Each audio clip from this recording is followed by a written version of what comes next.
What if the second half of your life could be the best half? I'm betting on it, and I want to take you with me.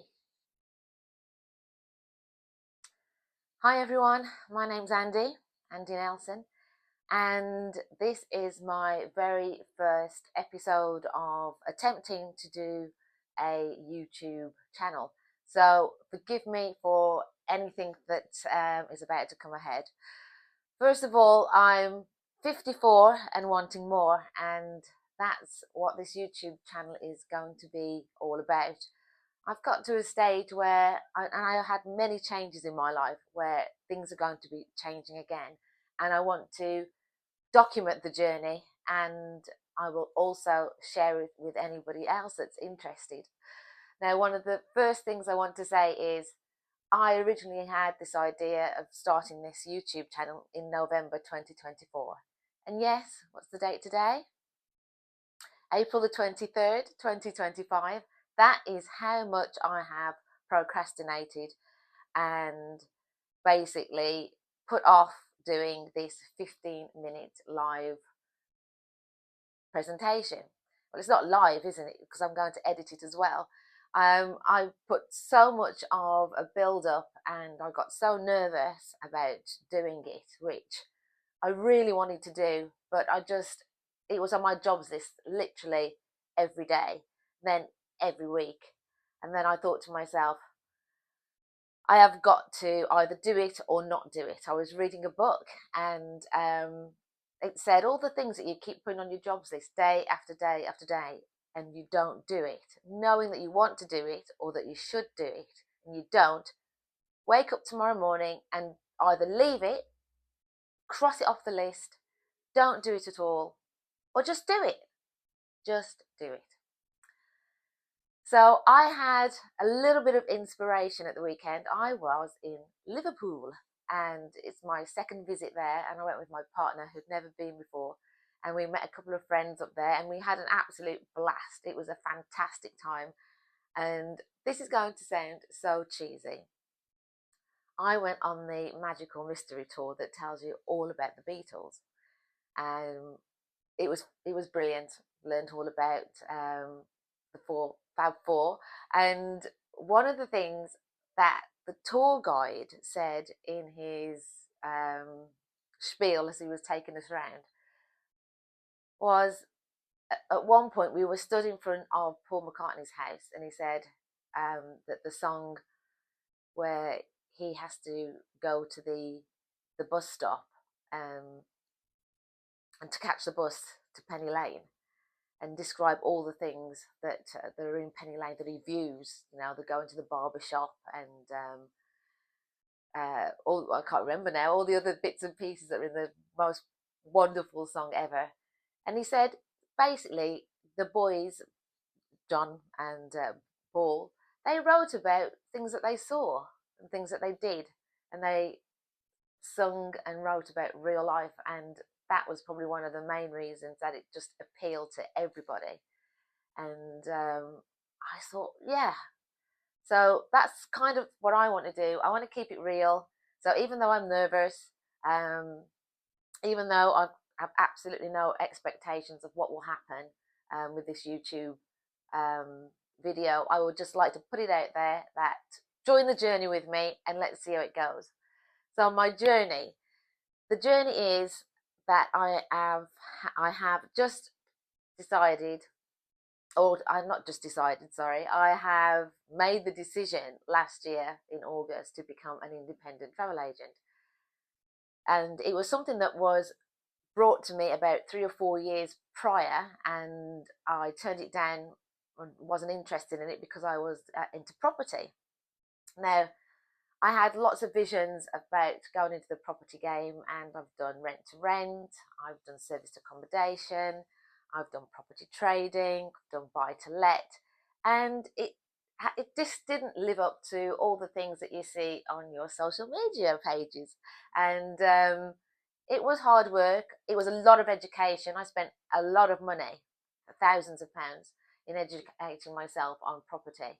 And I met some fantastic people on the way, so it was totally worth all the experience and the joy of meeting all those different people as well.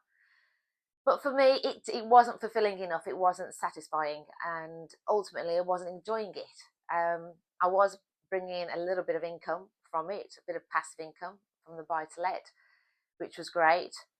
But the service accommodation, getting the phone calls at midnight because they've set the fire alarms off, or all the rubbish that was spilt outside. It wasn't a joyous job. It wasn't. It wasn't. I wasn't enjoying it, and ultimately, I previous to, you know what? I've totally jumped the gun. I'm going to insert something now that's going to tell you about my history and introduce you to me, to myself properly.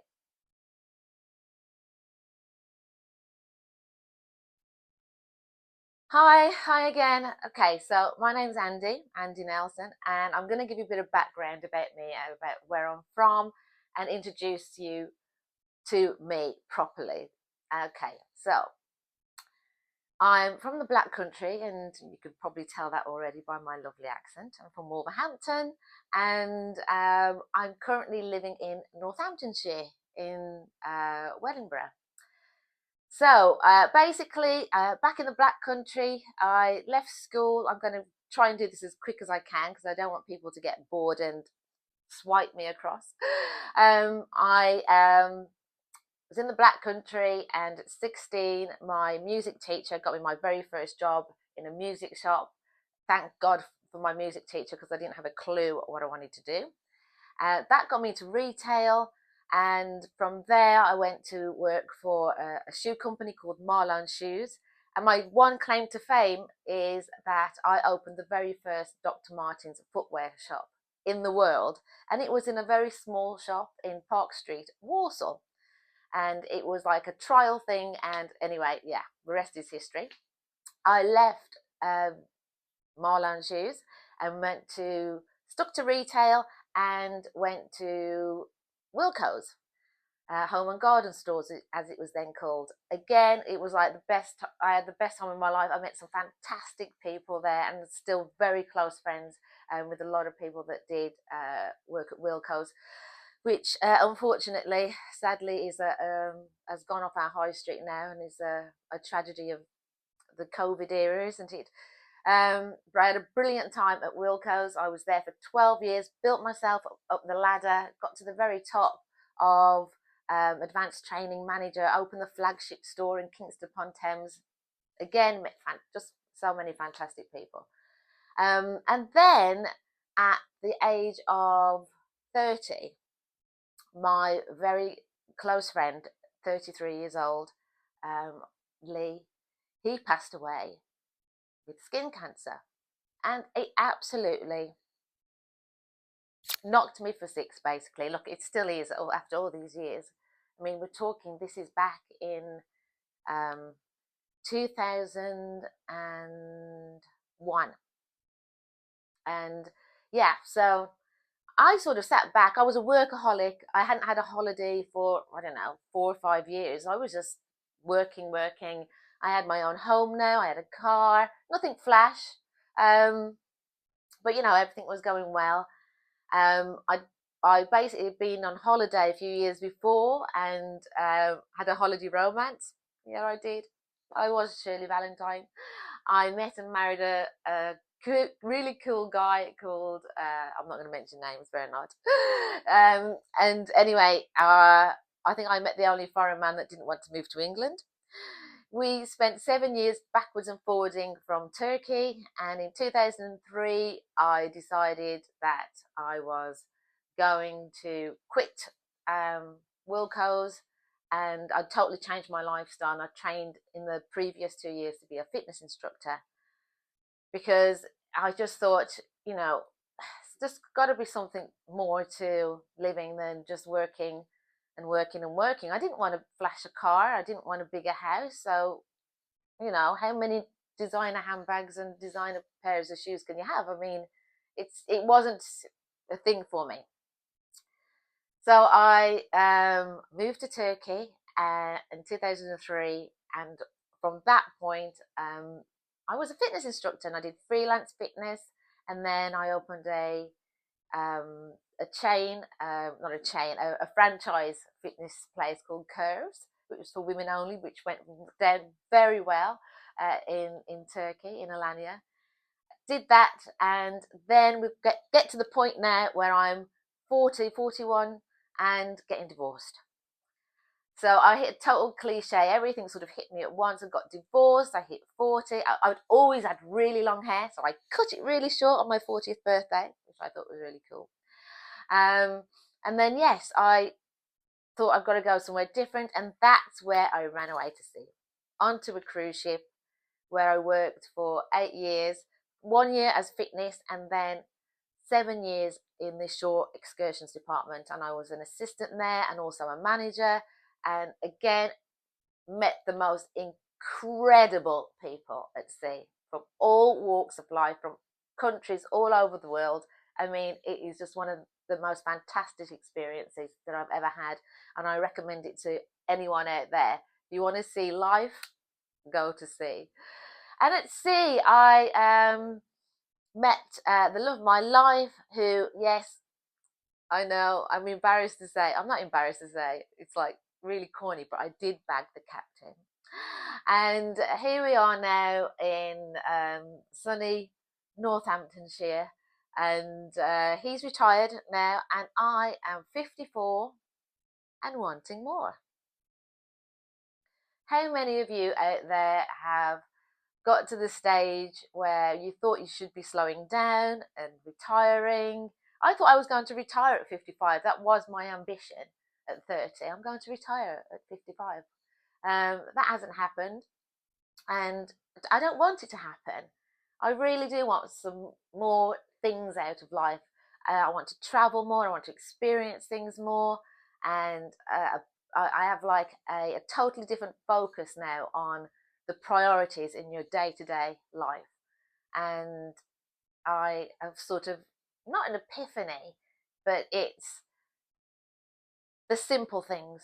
It really is the simple things in life that I look forward to on a day-to-day basis. And to be able to enjoy the simple things, it's a case of having to try to find a balance with your work and your lifestyle. You've got to find that balance so that you're financially free, that you've got time freedom, and location freedom. So those three freedoms are my goal. Is there anybody else out there that is looking for those freedoms? If so, join me and subscribe to this channel, 54 and Wanting More. And I promise I'm going to take you on the journey with me, and hopefully give you some insights on how to achieve some of the goals that I want to achieve that might be the same goals as you. Whew, did it.